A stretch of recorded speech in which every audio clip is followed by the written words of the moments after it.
Welcome to the Huddle, brought to you by 956sports.com, served by McDonald's on Fox 2. It's time to bring you up to speed on what's happened at Week 10 of the Valley High School football season. And of course, we had some teams that have their playoff tickets already punched, other teams that are trying to punch their playoff tickets, and yet a third set of teams that are hoping to get their playoff tickets punched. One of those teams is the McAllen Row Warriors. They would have to defeat the Weslaco East Wildcats at Bobby Lackey Stadium in Weslaco, and at the same time get a little help from PSG High or PSG Memorial in their games against McAllen Memorial and Mac High. Of course, quarterback for the Nicky Row Warriors is Javi Obregon. He would look downfield to Adrian Salazar, and Josh Cordova would say, "Welcome to Weslaco, Mr. Salazar." Now, of course, the Weslaco East Wildcats workhorse, Saul Cuellar, would take this carry deep into Warrior territory, but it would be Alejandro Flores who would cap the scoring drive for the Wildcats, making it 13-7 Row early in the second quarter. Javi Obregon would call his own number, and a missed two-point conversion and several scores back and forth. This would go to double overtime, but the McAllen Row Warriors would win 50-43. And thus, with one part of their playoff scenario down, would they be able to qualify for the playoffs with the second part? We'll tell you about that in just a bit. Let's go to Mission and Mercedes, a Thursday night affair. The Eagles looking for that perfect 10-0 season. Early on, after a Tigers turnover, Juan Rios, we like to call him Johnny Rivers, he would hook up with Sergio Guerrero for a touchdown. Eagles on top 7-0. Now the Tigers came to play. Isaiah Garza to Christian Zamora down to the 1-yard line, but they couldn't punch it in. After a field goal, it's 10-7, Mercedes up. In the fourth, Rios to Robert Vélez, 14-16. The Tigers would go up, and on the very next drive, Matthew Guzman, 72 yards. Look at this. He's rumbling, bumbling, stumbling. The Tigers grab a share of District 32 4A title after they pick up the victory over the Mission Eagles, knocking them from the ranks of undefeated. Really hasn't sunk in yet. When I get in the locker room and talk to my boys privately, we're going to celebrate a 13-year drought of a district championship. Yeah, it was pretty tough, but we just kept our heads high, and as the things say on my eyes, we just got to keep believing. We never gave up. We never put our heads down or anything. It feels good, man. I never dreamed of this, man. I never imagined this would come true. We made it. That's all I got to say. We made it. Harlingen South would get together with Los Fresnos, trying to figure out who's going to be on top of 32 5A. Sean Montemayor would hook up with Kyle Collins right here. We'll see John Michael Rosales. He's going to hook up with Jaime Mata, and Montemayor again would get together with Raul Lopez, and it would be a victory for Harlingen South, 24-14 over Los Fresnos, and we've got a three-way tie for the district title in 32 5A. Panthers coach Tony Villarreal not looking like a very happy camper here, and he's got plenty of reasons to be upset. How about Dylan Castillo, quarterback of the San Benito Greyhounds, calling his own number on the QB keep? That puts the Greyhounds up 7-0.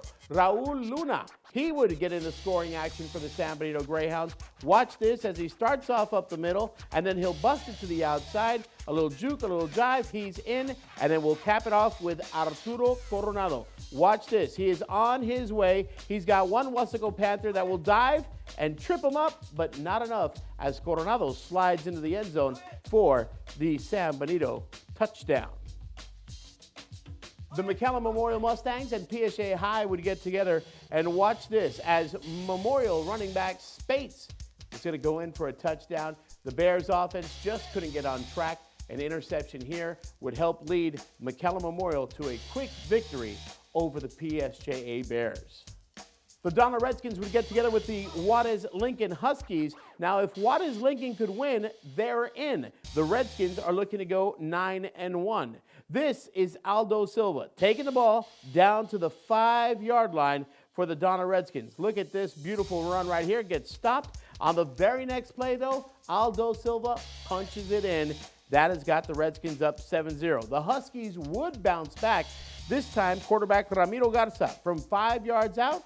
He will take it in himself. Extra point attempt is no good. You've got Donna up 7-6. Juarez Lincoln would take the lead when Garza hits Michael Rodriguez, 12-7. Huskies surprising the Redskins at the half. The Huskies, however, driving the third quarter with Garza at quarterback sneak. The ball comes loose, and Joey Reyes of the Redskin defense picks it up and races 55 yards to the end zone. 14-12 Donna. They would go on to win 24-12. Their playoff opponent is going to be Laredo Alexander. Now, we've got more details on all the playoff action coming up, but you've got to log on to our website at 956sports.com. That's 956sports.com. While you're there, check out the great articles by our director, Ray Leal, and of course, our entire 956 Sports writing team. We've got Selber's Spotlight with Dr. Greg Selber. He's going to go further into depth about what's going on with the playoffs and a couple of stats that you may not know about. It's all coming up on The Huddle, brought to you by 956sports.com, served by McDonald's on Fox 2. Looking for a bit of indulgence? Look no further than the new chocolate chip frappe from McCafe. Every bit as delicious as the McCafe frappes you love, only this one has a bit more wow.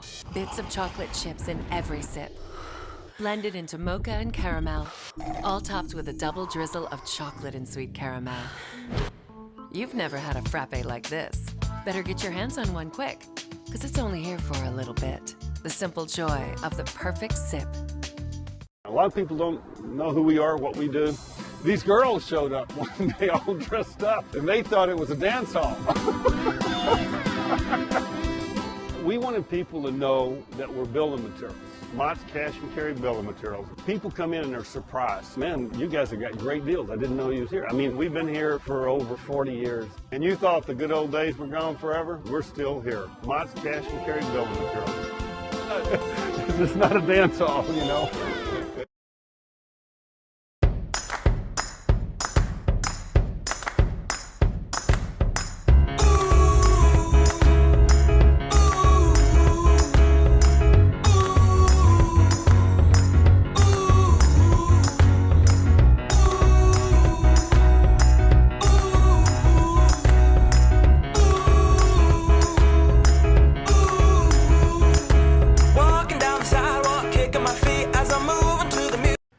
Welcome back to The Huddle. Thanks for joining us. I know that we said we were going to throw it to Dr. Selber in the Selber Spotlight, but we got him here. Let's get his thoughts on a couple of games and a couple of teams that maybe should have made the playoffs but didn't. And Doc, let's start on the big game. McAllen Rowe had to defeat Weslaco East, but at the same time count on help from PSG High or PSG Memorial to secure their spot in the playoffs. It did, and it got it. Rowe is the team of the year, man. I've been saying all along, if they could pull off this last stretch of wins, and they'd be one of the teams of the year. Fantastic. Congratulations to the Warriors.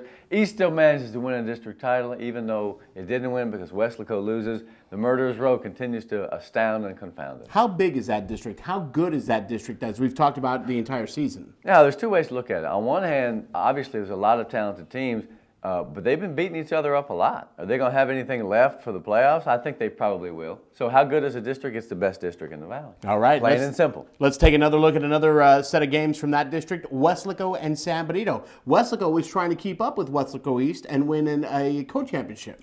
Strange up and down season for the Panthers. They still make it. They're big school. For the other team, San Benito, I think they closed out the way they wanted to, showing that they do have a good football team. If you remember correctly, Tony, that was our preseason #1, and they're not even in the playoffs. That shows you how crazy the district is, or it shows you how stupid I am, one or the other. I'll go with crazy. Right, good. Let's go with crazy. Harlingen South and Los Fresnos. Harlingen South, a lot of people thought, new coach. They're the second team in town. Let's see how they do. Los Fresnos, we weren't quite sure on where to read these guys. Well, now we are. South is a good football team. They didn't have a good game in the Bird Bowl, but they came back with a win against Los Fresnos. Game of the week coming up is South against Rowe. That's going to be nuts. Los Fresnos, I think, still has a pretty good chance to win a playoff game. We shall see. They can get Weslaco. Let's talk about Mercedes Mission, the Thursday night affair. I had never seen so many Ed Couch, Elsa Yellow Jacket fans cheering for a Mercedes Tigers team. Yeah. Well, I'll tell you what, man, Mercedes played well. And Mission did not play well. That's 2 weeks in a row for them. They've got an important week of work to get back up to scratch and get ready for the playoffs. I'm excited for Mercedes, and then things happen in the dead of night, and all of a sudden they get what you would consider an easier playoff game. Hey, man, things are looking up for Mercedes right now. Last but not least, Hidalgo and La Feria. Hidalgo had to get a win, and it took them to overtime to get it. And they got it, and they're in, and they're very quietly 7-3. La Feria is one of those teams that even though they're 3-6, they're moving on to the playoffs where anything can happen. You kind of have to feel for Rio Hondo because they won twice as many games. no playoffs. That's the way it goes. It's cutthroat in Friday Night Lights, man. Very unfortunate the way it all goes down. You can read more of Dr. Selber's action on 956sports.com. Stop in, check it out, and become our Facebook fan at facebook.com/956sports. We're going to brighten the lights. I'm going to step out of the way, and Dr. Greg Selber is going to give you his Selber Spotlight now.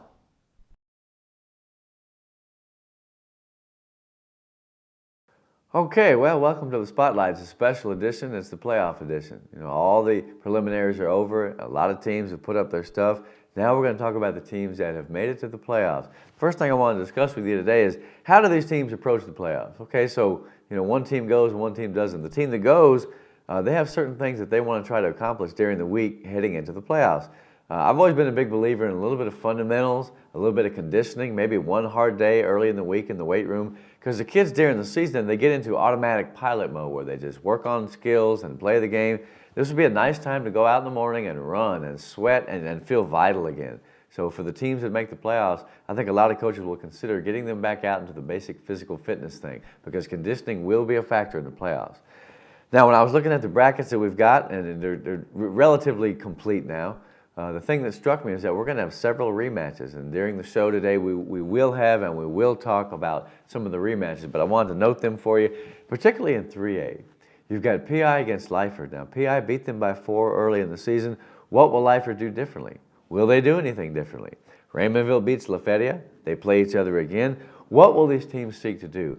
Now, what you find in the playoffs is that coaches are not going to go back to the drawing board and change everything they do, but this is the week to put in a wrinkle. Put in a double pass, work on the halfback pass, depending on the personnel you have because of injuries and grades, depending upon the team that you play and the skills that it brings to the table, it may be a week to play a dime package from the beginning. You may play a nickel with a bunch of blitzes, with the zone blitz, you never know. So the coaches are working hard right now, watching film, calling people, hey, what's Flower Bluff like, this and that. Strategy is important in the playoffs, but I will tell you what Alex Leal, coach at Raymondville, always told me, block and tackle, guys. Work hard. Block and tackle, things will take care of themselves. Don't outsmart yourself. Now, other rematches. I'm really looking forward to South and Rowe. It's a game down here in the Valley on Friday. The Hawks took them out 24-16 early in the season. Rowe, of course, is a team on a roll. That's going to be difficult for South to do that. Another rematch we're looking at is Sherryland and United. Like we say, Sherryland is mad because United beat them last year, and I really feel like Sherryland is going to put a hurting on those guys this time. United is not as good a team as it was last year when they went 3 deep and only lost to Madison by 9. Other notes from the playoffs here as we go along, teams like Economides and LaFetia, sometimes it doesn't matter if you limp into the playoffs, if you lose 2, win 1. Once you get there, guys, the sky is the limit. Everybody remembers the run LaFetia made a couple of years back when they beat Bandera. They went 3 deep. It can happen. Economides has a Del Rio team that has won 8 in a row. It's a defense that only gives up 17 points a game. But quite frankly, it's not the 1961 Packers, guys. I expect the Jaguars, or as Tony would say, Jaguars, to play well. You know, it was so fun seeing those kids' faces the other night at La Jolla, because Economides only made the playoffs once in its history. That was back in '03. And so, you know, they lost a couple of games. They didn't think maybe they were going to make it, but they made it. And so the bottom line is, now that you're in, play your butts off. There's no tomorrow. Let it all hang out, and let's see who comes back to survive again for another week. Spotlight next week will have a new and unique take on something I haven't even thought about yet. Out.